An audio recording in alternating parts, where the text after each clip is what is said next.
want you to look at something right now. Think of some major goal you want, or maybe it's one you're already working on, and you have experienced a lot of setbacks, a lot of defeats. You've experienced a lot of disappointment.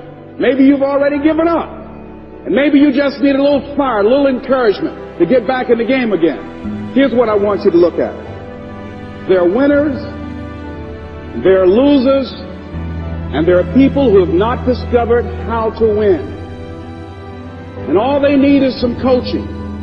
All they need is some help and assistance, just a little support. All they need is some insight or a different strategy, a plan of action to make some adjustments that will open up the key to a whole new future for them, that will give them access to the unlimited power that they have within themselves. That's all that they need. So what I want you to do is think about something you want for you, that's real for you, that's important for you, that will give your life some special meaning and power. And I don't even want you to say, I can do that. I don't want you to assume that. See, 5 years ago, when I started out in this area, I would not have been able to make the mental leap that I would be up to where I am right now. I don't want you to begin to just psych yourself out. No. I want you to be able to say something to yourself that will enable you to maintain a level of integrity with yourself. That when you say this, even when you face tremendous setbacks, it will be a benchmark to keep you in the game, to keep you moving forward and experimenting and readjusting your strategy and your plan of action, continuously looking for ways to win. So what is that something? When you got an idea, you want to move on. You might not have the money. You might not have the education. You might not have the support or the resources you need. What is that something that can keep us going, that will enable us to act on our dream? What's one of those keys that will begin to help us to discover the secrets to our dream? Here's what I want you to repeat after me, please, with power and conviction. Say, it's possible. That's all I want you to do when you look at your dream. Just say to yourself every day, it's possible. Just say that every day to yourself, it's possible. Because what does that do? See, it begins to change your belief system. See, the way in which we operate, ladies and gentlemen, it's a manifestation of what we believe, what's possible for us. Whatever you've done up to this point, all that it really is a duplication, it's a reproduction of what you believe subconsciously that you deserve and what's possible for your life. Most people operate out of their personal history, out of their memory, things they've done, things they've experienced, things they've seen, things that they have observed. What I'm suggesting that you operate out of a larger vision of yourself. I want you to see yourself doing what you want to do, experiencing what you want to experience, having what you want to have, doing what it is that gives your life some meaning and value. Operate out of your imagination, not your memory. Because whenever you look at where you want to go, I'm wanting to warn you, you will have some conversation back here after you go through the data that you've experienced in life saying you can't do it. And so what you want to begin to do is ignore that inner conversation. Well, most people, ladies and gentlemen, when something happens to them, what they do is they begin to believe that that's the way it is. That's the way it's always been. And they can't see the possibility of it being any different. Example. Before April 1954, the common belief, the universal belief, because it had been tried again and again and again and people had failed, the belief was that man was not physically capable of breaking the 4-minute barrier, that he could not run a mile in less than 4 minutes. That was the belief on the planet. It had never been done. But here's what happened, ladies and gentlemen. Roger Bannister came along, and he broke the 4-minute barrier. Now here's what's significant about that. Since that time, up to this day, over 20,000 people have done it, including high school kids. What changed? 20,000 people. What changed? Here's what happened when they got on the track. They knew it had been done.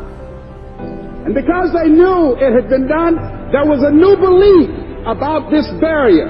about this goal that was unreachable.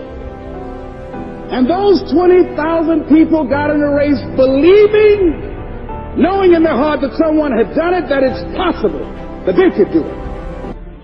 And I'm saying that if you know anybody that had some goal, some dream, something they wanted to do, and they did it, then I'm saying that you know in your heart that if someone has done it, then you can do it. It's possible.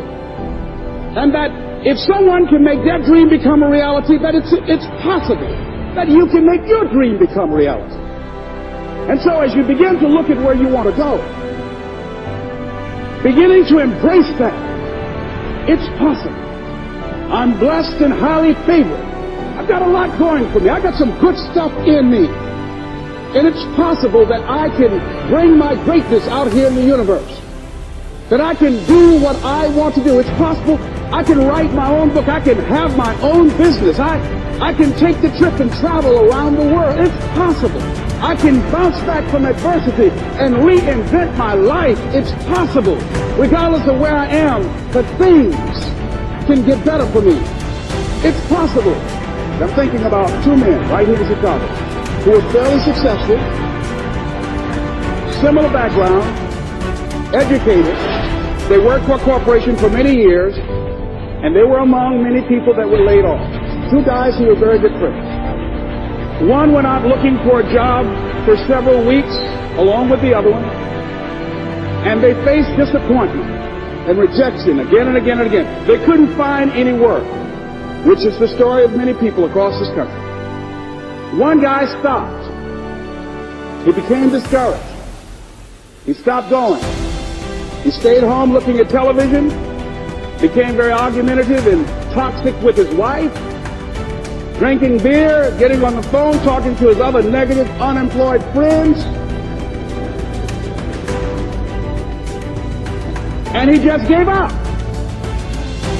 The other guy kept looking for a job everywhere he could go. Every time he could get an opportunity, kept asking people, networking, checking the newspapers every day. Kept going everywhere he could, trying to find a job. You have too much education. You're overqualified. You won't be here long enough. He kept going. He kept going.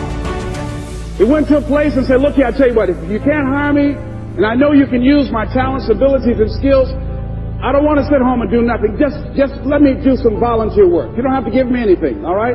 I just want to work. I want to be busy. The guy said, okay, it's on you now, but don't expect me to give you anything. It's okay. This guy came in and worked. He was the first one there. The last one to leave was the best employee there. About 4 weeks later, one of the top managers quit. They were looking for a replacement. Guess who they selected? This other guy. This guy who was volunteering his time. He got the job.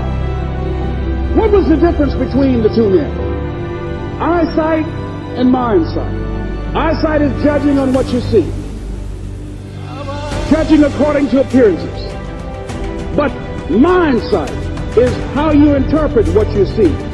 One guy said, it's not possible, it's over, I'm finished. I can't do it. I can't make it. He surrendered. I've faced rejection again and again. I'm not going anymore. There are no jobs out there. But this other guy, he felt that in spite of the no's and rejections, in spite of how bad the economy is, in spite of what the newspapers are saying, that it's possible that somebody somewhere will give me a job. He just kept going, thinking it was possible. And guess what, ladies and gentlemen? That's what we have to do with our dreams.